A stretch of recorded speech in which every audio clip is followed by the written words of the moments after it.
Se está hablando mucho sobre las carnes desarrolladas en laboratorio y las carnes de origen vegetal que buscan sustituir y parecerse a las carnes convencionales de origen animal. Para los efectos de este programa las vamos a llamar carnes sustitutas, al igual que ocurre con los sustitutos lácteos.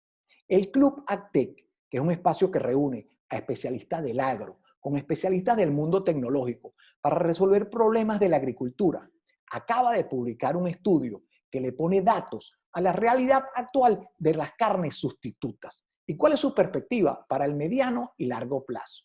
Para conocer un poco los resultados de este estudio, tenemos el gusto de entrevistar desde Argentina al fundador y CEO del Club AgTech, Federico Meyer. Bienvenido, Federico, a Agro para el siglo XXI. ¿Cómo andan? Gracias por esta oportunidad de comunicarme con toda América. Federico, para comenzar, ¿cómo podemos definir las carnes sustitutas? ¿Qué son las carnes sustitutas?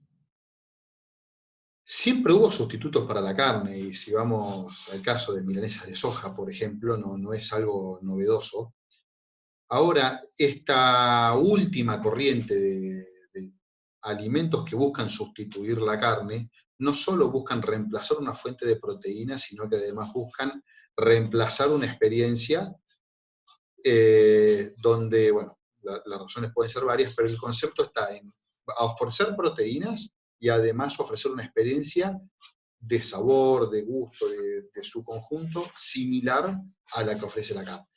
Entiendo que hay dos tipos de carnes sustitutas. Están las carnes sustitutas de origen vegetal y están las carnes sustitutas de origen animal. ¿Me puedes explicar de dónde vienen estos dos tipos de carne? La primera, lo que hicieron, la que viene de fuentes vegetales, fue pensar, dado que la carne en alguna instancia viene de las plantas y sufre procesos metabólicos, qué sé yo, pero las materias primas vienen de las plantas, es estudiar cuáles son los ingredientes que tiene la carne y a partir de ahí buscar esos mismos ingredientes en el mundo vegetal. Y a partir de ahí buscaron distintas fuentes de proteína y después agregarle papa para reemplazar lo que le da la costra y buscar un complejo de hemoglobina para reemplazar lo que es ese gusto medio metálico que da la sangre y el jugo, y otras fuentes para eliminar la grasa. Esas son las carnes vegetales. Los sustitutos animales lo que buscan cambiar es el proceso de un animal que va al plato por una célula que va al plato. Entonces, un animal lo descomponemos a partes más chicas, que es un bife. Acá lo que buscan es que con células armar algo más grande, que es un bife. O un bife, o una hamburguesa, o una pasta de carne. Entonces, las carnes animales estos sustitutos animales toman una célula, la tratan de multiplicar y que esa célula después sea el producto que el consumidor va a degustar. Publicidad de un video de una de estas empresas que te saca una célula a un pollo y dicen, vamos a comer al pollo, no me acuerdo el nombre, Iván creo que era, mientras el pollo camina, ¿no? Esa es la idea, es tomar una célula, la célula se multiplica y ese multiplicarse exponencialmente, 2, 4, 8, 16, hace que de golpe haya una masa muy grande de células en poco tiempo. Okay, lo que quiere decir es que estas son carnes que no pasan ni por la vaca, ni por los pollos, ni por los cerdos. O sea, son carnes que se producen en otros ambientes totalmente diferentes. Eso es lo asombroso que tiene este mundo de la innovación, que uno busca resolver los mismos problemas, pero de lugares completamente diferentes, ¿no? Y así aparecieron soluciones en el mundo digital, y así aparecen otros innovadores con otras miradas que buscan que nosotros no cambiemos necesariamente de hábitos, pero que sí los satisfagamos con productos que vienen de otras fuentes o de otros recorridos. Pero estas carnes de origen, estos sustitutos de la carne, no solamente están sustituyendo la carne bovina, ¿verdad? También están buscando sustituir la carne porcina y la carne que proviene de Todas las aves, ¿no? fuentes.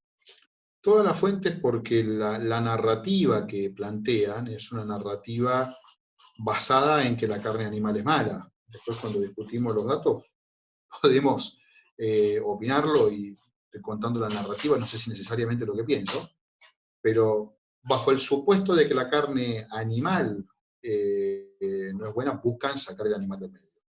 Fíjate, justamente los drivers o lo que mueve a la gente a sustituir las carnes producidas con los modelos convencionales son la salud, el impacto que ejerce la producción animal sobre el medio ambiente y el bienestar animal. Últimamente a la ganadería se le tiene satanizada como que es una de las principales responsables del cambio climático, cosa que no considero que sea así. Y también que el comer carne no es saludable. Pero ¿qué dice el estudio sobre esto? Primero, el estudio que hicimos es una recopilación de información publicada, no es un estudio hecho por nosotros. Eso lo primero que es importante aclarar.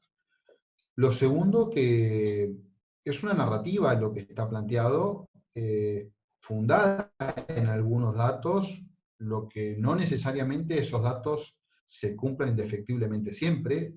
Sin duda que hay producciones que estén mejor orientadas al clima que otras. Sin duda que comer carne, como en todo, el equilibrio debe ser lo primordial. Habrá carne, una cosa es comer carne unas veces a la semana y otra cosa es comer mucha carne en todas las comidas todos los días del año. Van a faltar otros ingredientes en la dieta. Y no soy quien para decir si esto es bueno o es malo, porque no hay en el mundo un acuerdo de que esto necesariamente sea bueno o malo. Pero sí, los clientes estos que la están eligiendo fundan su decisión como consumidor en estos tres principios que vos mencionás. Sí, eso es cierto y es un segmento de la población en crecimiento. Cuando uno se mete en las páginas web de estas empresas que producen sustitutos de carne, o sea, carnes sustitutas, lo que uno ve son más que todo carnes de hamburguesa. O sea, por ahora lo que se está sustituyendo con las carnes de origen vegetal o estas carnes que son multiplicación celular, son carnes molidas, ¿verdad? Sabemos que en Estados Unidos, en Europa, el consumo de hamburguesa es inmenso. Pero por ahora eso, estas empresas que están fabricando este tipo de hamburguesas como Impossible Foods o Beyond Meat, son solamente carnes de hamburguesa, ¿verdad? Carne molida. Correcto, todos estos están ofreciendo carne molida. Para ya armar un bife, la ingeniería es muchísimo más compleja. Primero que la carne o estos desarrollos de los sustitutos de fuentes animales vienen más atrasados que estos sustitutos de origen vegetal. Y los vegetales no creo que puedan reemplazar al bife. Sí, por ahí lo pueden llegar a lograr con los animales, que es donde están trabajando. Así que sí, definitivamente la hamburguesa es el corte a desafiar. Importante, nota que yo no conocía, y eso que vengo del mercado, el 70% de la carne que se consume en Estados Unidos se consume en forma de hamburguesa. ¿Cómo viene creciendo, o en tu experiencia, lo que ustedes presentan en el estudio, cómo viene creciendo esta industria de las carnes sustitutas? Bueno, esto fue lo que nos llamó la atención y lo que nos movilizó a hacer el estudio. Nosotros empezamos a viajar a la zona de Silicon Valley en el 2015. En ese año escuchamos hablar de este producto y cuando volvimos en junio de 2016 conseguimos visitar el laboratorio de Impossible Burger.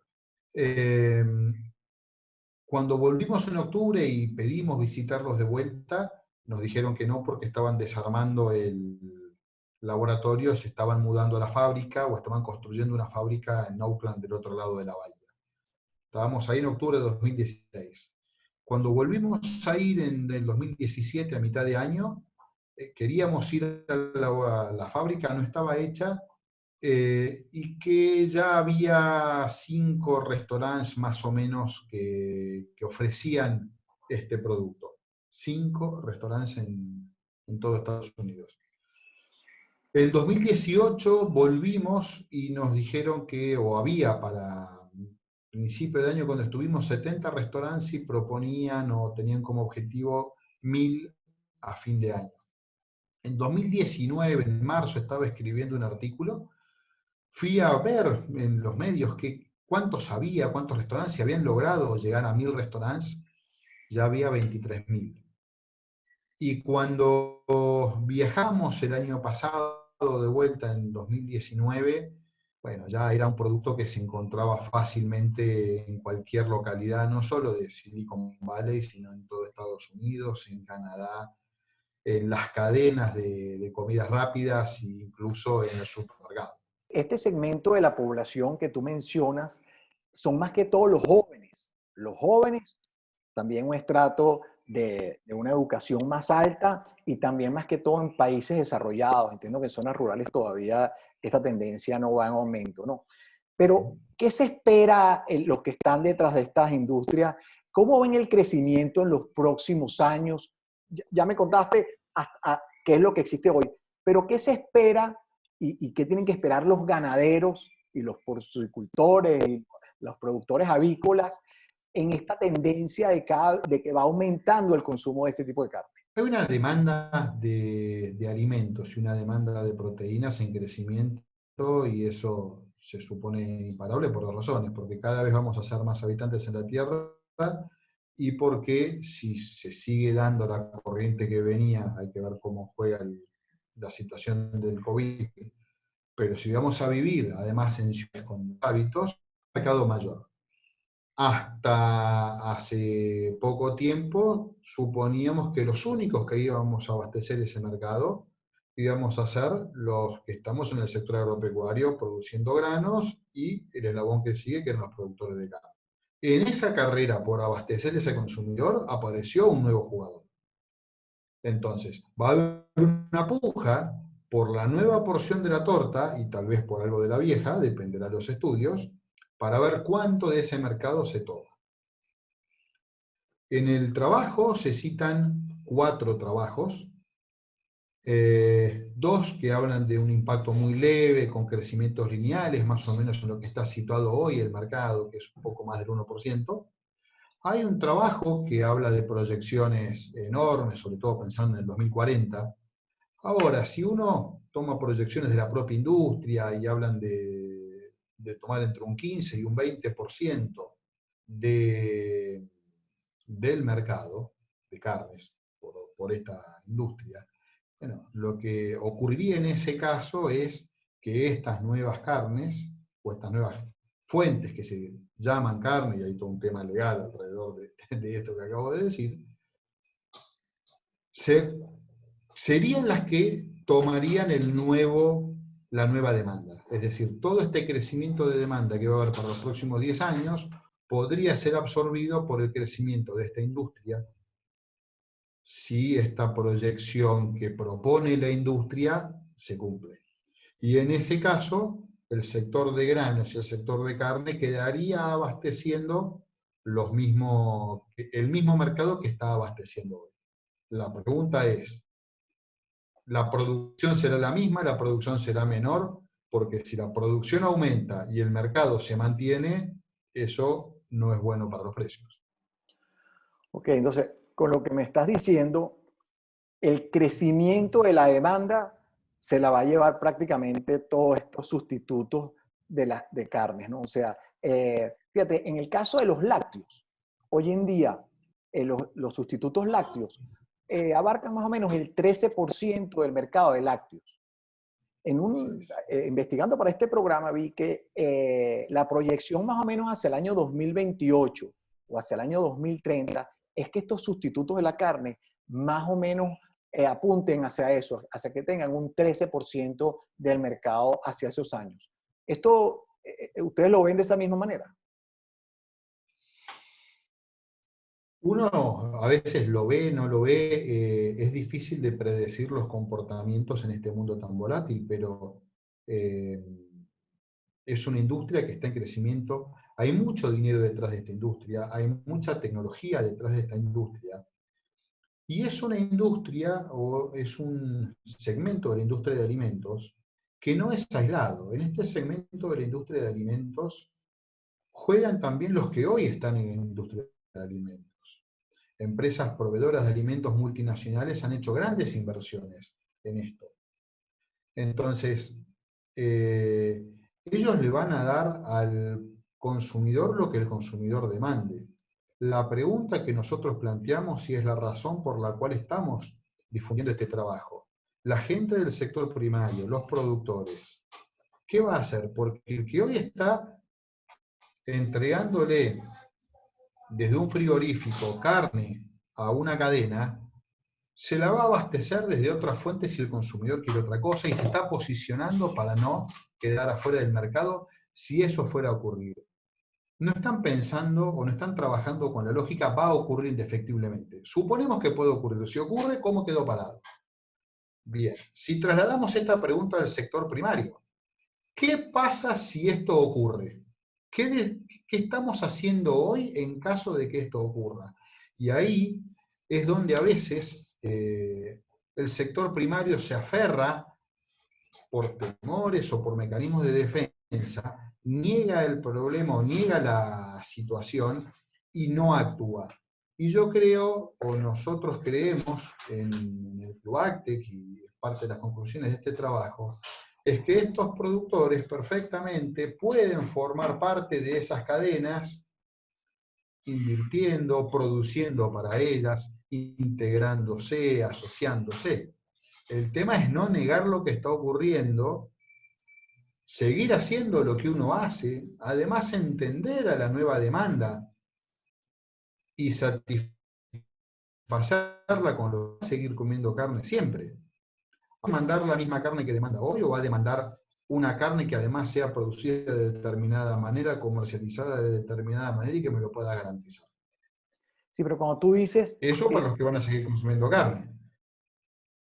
pero fíjate, cuando tú dices que detrás de este tipo de carne sustituta hay unas inversiones y unos fondos de inversión muy grandes metiéndole mucho dinero, están, son grandes empresas, sobre todo distribuidoras. Ahí vemos que Cargill se está metiendo en esto.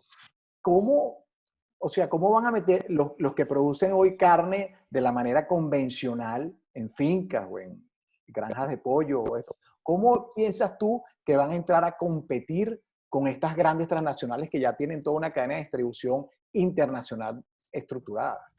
Es que no van a competir. Estas grandes transnacionales hoy forman parte de la cadena y estos productores ganaderos o agropecuarios forman parte y trabajan con estas mismas multinacionales. Ahora, estas multinacionales lo que están viendo es que hubo emprendedores que desarrollaron productos, que hay una porción del mercado que los quiere y ellos dicen, si yo me quedo quieto y no me muevo en función de cómo se está moviendo el consumidor, voy a quedar afuera. Entonces, yo no sé qué es lo que el consumidor quiere, o si lo que, mejor dicho, no sé si lo que el consumidor quiere es bueno o es malo, no soy quién para jugarlo. Como proveedor de este consumidor, mi deber es abastecerlo. Es lo que plantea la industria de los alimentos. Y si el consumidor se mueve 2 pasos a la izquierda, el distribuidor se va a mover 2 pasos a la izquierda.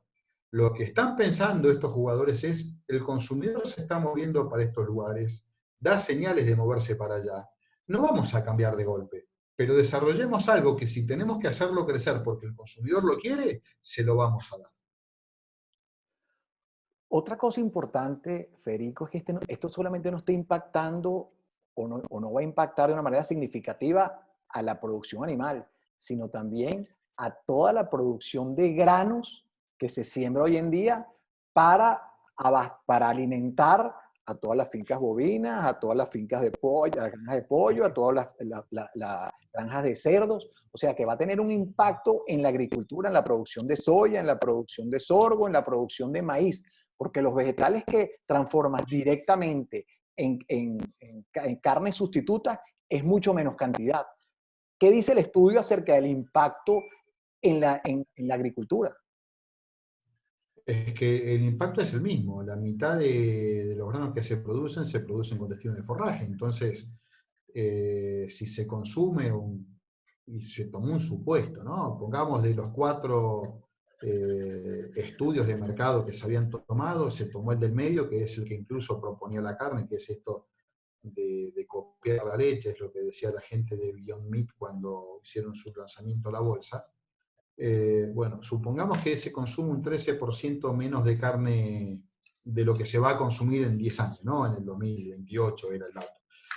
Bueno, ¿qué ocurre para atrás si la producción de grano es la que estimaban el USDA o la FAO para el 2028? Y bueno, se hicieron las cuentas y se estimó una relación stock-consumo y se comparó esa relación stock-consumo, es decir, hay menos stocks para la misma cantidad de grano que se consume, cuando la relación stock-consumo es alta, es decir, cuando hay mayor producción relativa que cuando escasea, y eso siempre originó baja de precios. Ahora, proyectar bajo un supuesto donde hay consumidores en un mundo que es tan dinámico como vimos este último mes, pero que sí están moviéndose hacia una dirección, donde hay una inestabilidad o ha habido una inestabilidad climática en ascenso que puede poner en jaque las cosechas para un lado o para otro. Hoy hacer futurología para decir el precio va a ser este, sería poco serio de decirlo, pero sí uno plantea un escenario de decir, si esto fuese así, hay un impacto real. Entonces, de vuelta a la pregunta, que es lo que nos motiva y la principal preocupación del Club ACTEC, donde los miembros emergemos sobre todo del sector productivo. ¿Cómo nos estamos posicionando frente a este mundo que está cambiando? Frente a este consumidor que está cambiando y que probablemente después de este COVID exija más información, quiera saber más y que además se amiga más con lo digital, entonces va a pedir más información. ¿Qué estamos haciendo nosotros? ¿Qué vamos a hacer nosotros? Eso me parece que es lo más importante que nos tenemos que llevar del trabajo y a partir de ahí ponernos a trabajar. El segundo punto es que no es algo que un productor agropecuario pueda manejar. Marketing, procesos industriales, son muy pocos los que tienen las habilidades. Ahora, si se juntan, bueno, en la unión hace la fuerza, dice un verso típico argentino. Si nos podemos juntar entre muchos productores, bueno, podemos financiar estudios, podemos financiar la construcción de nuevos desarrollos, no para que lo maneje el mismo productor que no sabe de procesos bioquímicos o de procesos comerciales de retail, pero sí para darle la inversión y para contratar a alguien que los pueda hacer por ellos. Por ejemplo. Fíjate, por ahora, estas carnes sustitutas, solamente lo que se hace, cuando tú te metes en la página de Beyond Meat o te metes en la de Impossible Food, son solamente carnes para hamburguesas. Bueno, que es el mercado más grande de Estados Unidos y de Europa y de Asia, ¿no? Todavía no apuntan a filetes, a cortes diferenciados. Ahí todavía la ganadería y toda la producción animal le lleva una ventaja, ¿no? Todavía nos queda un tiempo en la cual podemos competir en carnes diferenciadas. Mirá, y siempre va a haber, incluso me pongo a pensar en los caballos. Sigue habiendo gente que anda a caballo. Ahora, toda la industria del transporte, de logística y de comunicación estaba sustentada en el caballo hace 100 años, o poco más. Bueno, hubo un cambio enorme. Eso quiere decir que la gente no anda más a caballo, y lo pongo para sacudir un poco. Sí, bueno, va a haber gente que va a seguir comiendo carne. Tal vez en mi expectativa no es que llegue a tal extremo, pero no sé qué puede pasar dentro de 10, 20 o 30 años. Pero siempre va a haber gente que va a seguir consumiendo esto. La pregunta es, ¿cómo desde la producción, que estamos tan lejos como cadena, podemos hacernos de esa información y podemos entender la necesidad de esa información? Federico, en cuanto a los precios, ¿cómo está? Hay un diferencial muy grande entre los precios de los sustitutos cárnicos y las carnes de origen animal. Bueno, ahí estuvo muy interesante lo que propuso el trabajo, y esto es un dato hoy, y de precios de mercado, no tiene nada que ver con precios de producción. Es un tema de cómo están posicionados. El promedio de estas hamburguesas o de estas carnes plant-based estaba alrededor de los $22 el kilo, más o menos, en supermercado. Las carnes con diferenciación, cortes orgánicos o cortes de animales producidos a pasto, estaban en el mismo rango de precios, $1 de diferencia, una cosa por el estilo.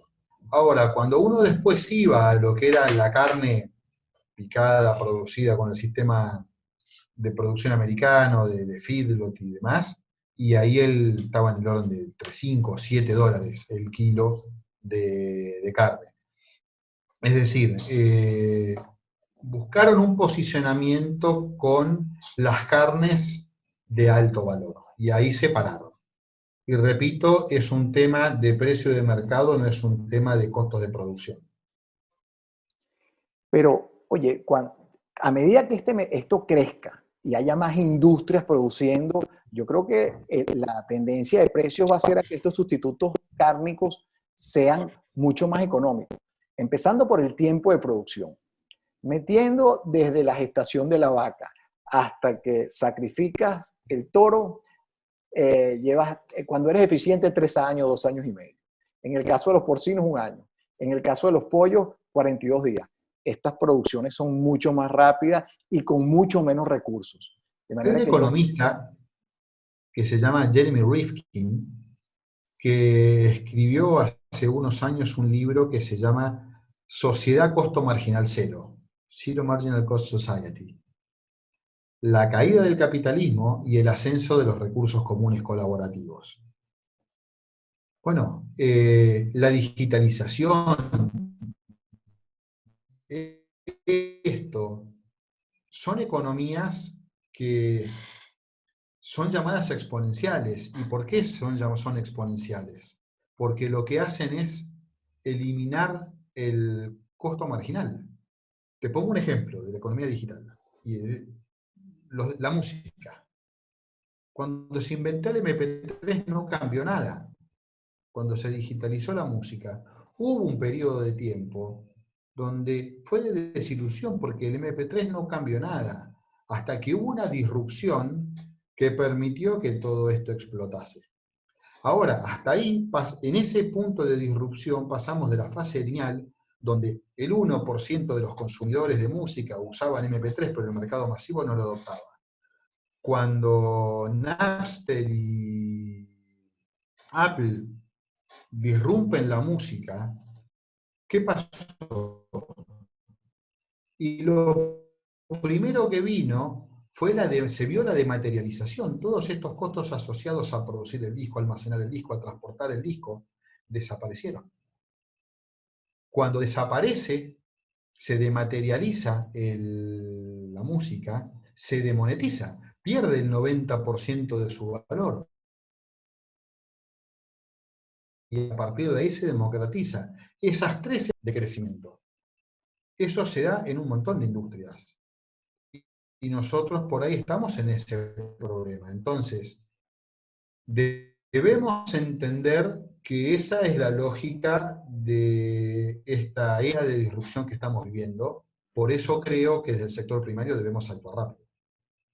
cómo viene creciendo esto? Porque veo que la mayoría de las empresas que se están desarrollando, tanto para carnes de origen vegetal, como sustitutos cárnicos de origen vegetal, como animal, es más que todo en Estados Unidos y en Europa. ¿Cómo viene creciendo esto en Latinoamérica? Porque entiendo que en Argentina ya hay algunos emprendimientos, algunos startups que están produciendo sustitutos cárnicos. Mirá, tomemos la carne y pongamos una mirada más amplia también. En Chile, Notco es un caso importantísimo. Le tomó en muy poco tiempo el 10% de la mayonesa Unilever. Fue una cosa que pegó una sacudida muy grande. Acá en Argentina hay gente que está trabajando en esto. Hay una marca Frisata que tiene productos bastante aceptables también. En Brasil he escuchado que también están desarrollando esto. A ver, si funciona en Estados Unidos, ¿por qué no va a funcionar en otros lugares que además solemos mirarlos muy seguido en muchos de los hábitos? Y si encima, como decís vos, o como planteabas hace un rato, por tener menor costo marginal y por no tener estructuras asociadas, pueden potencialmente ser más económicos. Bueno, hay un competidor al que hay que analizar, no hay que menospreciarlo y hay que entender sobre todo al consumidor, lo que desde el campo no entendemos porque históricamente producíamos y nos comprábamos y nos definimos como productores. Lo que tenemos que entender es que hoy las cadenas son más cortas y el que manda y el que tracciona es el consumidor. Cualquier persona que vende lo que vende en una ciudad lo tiene clarísimo. Nosotros en las ciudades rurales no lo vemos tan claro. Y me parece que ahí está la clave de nuestro futuro. Entonces, ¿cómo vamos a hacer como productores para entender a ese consumidor y producir lo que él quiera? Bueno, eso es lo que, vamos a decir, tiene que ir viendo el sector de la producción animal, el sector ganadero, porque en verdad los retos que nos vienen con todos estos cambios que vienen acelerándose impresionantemente, hay que andar adelante porque pareciera que estas carnes sustitutas van a ocupar un espacio importante del mercado en un futuro cercano. Hay una sola forma, aprendimos en estos viajes por Silicon Valley con el Club AgTech, de predecir el futuro. Hacerlo. Como comentario final, tú eres argentino. Argentina se caracteriza por la calidad de su carne y bueno, también es un gran exportador de soya y de maíz. ¿Cómo ves? Yo sé que tú perteneces al sector ganadero. ¿Cómo ves a los ganaderos? ¿Ves a los ganaderos preocupados por esto o piensan que esto todavía les queda mucho tiempo produciendo carne como lo vienen haciendo? ¿Cómo están los productores acá? Y, a ver, lo primero que nos pasa cuando viajamos es que esto pega en lo emocional.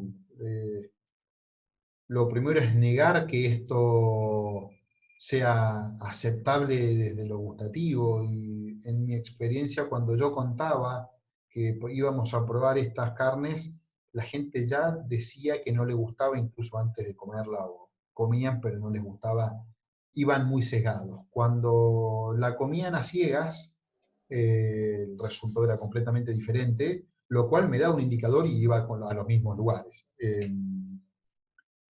Ahora, lo que nosotros pretendemos con esto es dejar la emoción de lado y poder encontrar elementos que nos permitan o nos ayuden a tomar decisiones.